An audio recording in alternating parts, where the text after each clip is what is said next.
Boltu, you are so late, but why? Sir আসার সময় আমাদের গাড়িটা কাদায় পড়ে আটকে গেছিল। No no, tell me English. Sir our গাড়ি ওয়াজ pouring ইন কাদা, নো নরিং চরিং, অনলি ভুম ভুম সাউন্ড করিং। আচ্ছা বল্টু বলতো, পৃথিবীতে সবচেয়ে হাসি খুশি প্রাণী কোনটি? হাতি স্যার। কিভাবে? স্যার দেখেন না সবসময় হাতি খুশিতে দাঁত বের করে রাখে। এবার 5টি ফুলের নাম বলো তো। স্যার এই ধরেন আপনার মেয়ে দেখতে খুবই বিউটিফুল, হাসলে লাগে ওয়ান্ডারফুল, ফিগারটা কিন্তু হাউসফুল। আর আমার নাম হচ্ছে সাইফুল, আমার শ্বশুরের নাম আশরাফুল। আচ্ছা শোন, তোরা আবার বাইরে গিয়ে কাউকে বলিস না যে আমি তোদেরকে নকল করতে দিয়েছি। আরে না স্যার, কি যে বলেন না, বাইরে যায় কমু আমাদের পরীক্ষার হলে বহুত হারামি একটা টিচার গার্ড পড়ছিল, হালার পুত পরীক্ষার হলে একটু নড়াচড়াও করতে দেয় নাই। স্যার স্যার আমি মুতবো, বাইরে যাই।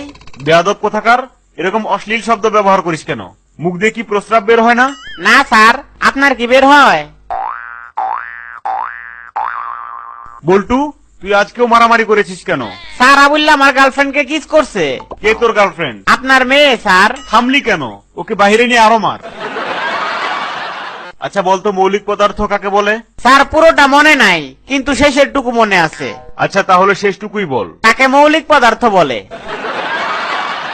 তোমরা এখনো ক্লাস 5 এর পরীক্ষায় ফেল করো, অথচ তোমাদের বয়সে নেপোলিয়ন ক্লাস 9 এ পড়তো এবং অনেক ব্রিলিয়ান্ট একজন স্টুডেন্ট ছিল। স্যার তাহলে আপনি রাজা হইলেন না কেন? আপনার বয়সে নেপোলিয়ন তো রাজা ছিল। আচ্ছা বলো তো, আমি তোমাকে খুন করব, এটার ইংলিশ কি হবে? তোর ইংলিশের মায়ের বাপ, তুই আগে গায়ে হাত দিয়ে দেখ।